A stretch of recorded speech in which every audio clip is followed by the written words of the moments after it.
Hello, everybody. I'll be presenting on FEMA's Public Assistant Grant Program. Hopefully, a little bit of Public Assistance 101, FEMA's Assistant Grant Program. Here we go. So, what is this program? The mission of the program is to provide assistance to state, tribal, and local government, as well as certain types of private nonprofit organizations, what you see on their PNPs, so that communities can quickly respond to and recover from major disasters or emergencies declared by the president. Now, this is actually a program appropriated through the Disaster Relief Fund, which we've learned a little bit about in class. It's almost half of the federal spending from the fund, actually.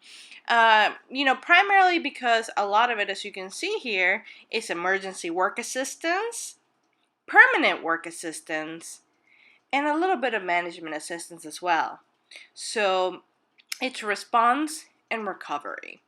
It is a process that eligible grantees have to go through, and it is a little bit of a complicated process. So how does it work?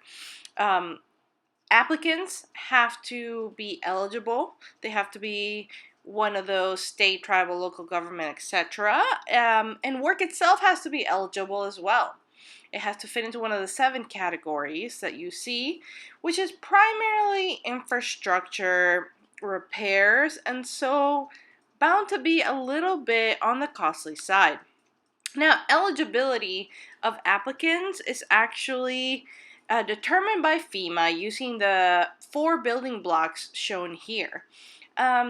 Using these various components, FEMA will determine whether the applicant, the facility, the work, and the costs are eligible for disaster assistance. Each one of these has to be eligible in order for grantees to get the financial assistance required.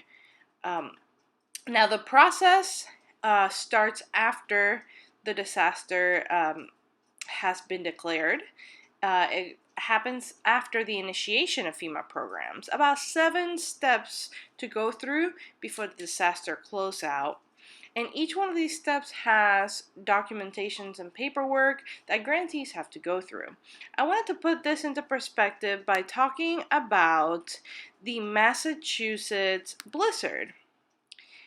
Now, this happened early last year, and we actually saw, whether we realized it or not, we saw this process taking place. So the blizzard of 2015, we saw the public assistance process starting with a brief, followed by requests for public assistance by the entities who would be the grantees. In this case, many who were either local governments or various eligible PNPs within the 10 counties of Barnstable, Bristol, Dukes, Essex, Middlesex, Norfolk, Plymouth, Suffolk, Nantucket, and Worcester.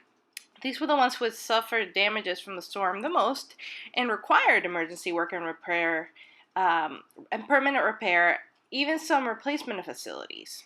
Each of the steps of the 10 steps, I misspoke earlier, each of these corresponds to specific forms and paperwork required for submission to FEMA, or in this case to MEMA, the Massachusetts Emergency Management Agency. Now, MEMA actually put up a video, and you can see how convoluted the process is. The applicant's briefing and the request for public assistance, the RPA, is actually the least complicated portion of all this. This, like other examples, results in an extremely bureaucratic process because it's a convoluted program. It's a convoluted process to receive aid. And there's bound to be deserving entities who need aid but don't get it because of the red tape, is what I was thinking. So how effective is this program? I'm looking forward to your comments and questions regarding this, but this was kind of a takeaway that I wanted to put out there. Thank you so much.